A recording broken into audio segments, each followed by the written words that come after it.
Saudi ജയിലിൽ കഴിയുന്ന കോഴിക്കോട് ഫറോക്ക് സ്വദേശി അബ്ദുറഹീമിന്റെ മോചനത്തിനായി റിയാദ് ഗവർണർക്ക് ദയാഹർജി നൽകുമെന്ന് റിയാദിലെ നിയമസഹായ സമിതി. കേസുമായി ബന്ധപ്പെട്ട അന്തിമ വിധിക്കെതിരെ പ്രോസിക്യൂഷൻ അപ്പീൽ നൽകി.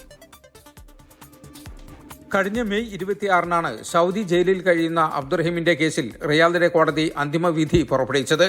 സൗദി ബാലൻ കൊല്ലപ്പെട്ട കേസിൽ പൊതു അവകാശവുമായി ബന്ധപ്പെട്ട് 20 വർഷത്തെ തടവ് ശിക്ഷയാണ് കോടതി വിധിച്ചത്. ഇതിനെതിരെ അപ്പീൽ നൽകാൻ കോടതി നൽകിയ 1 മാസത്തെ സമയം അവസാനിച്ചു.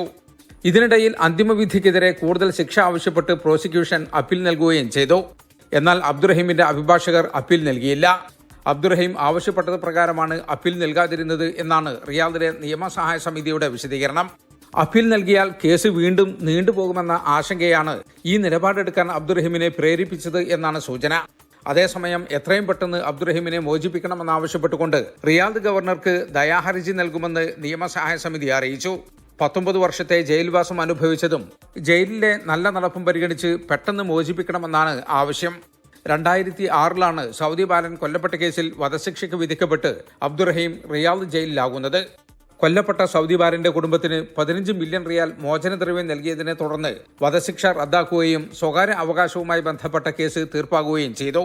പൊതു അവകാശവുമായി ബന്ധപ്പെട്ട കേസിലെ ശിക്ഷയാണ് ഇപ്പോൾ അനുഭവിക്കുന്നത്. 24 റിയാദ്.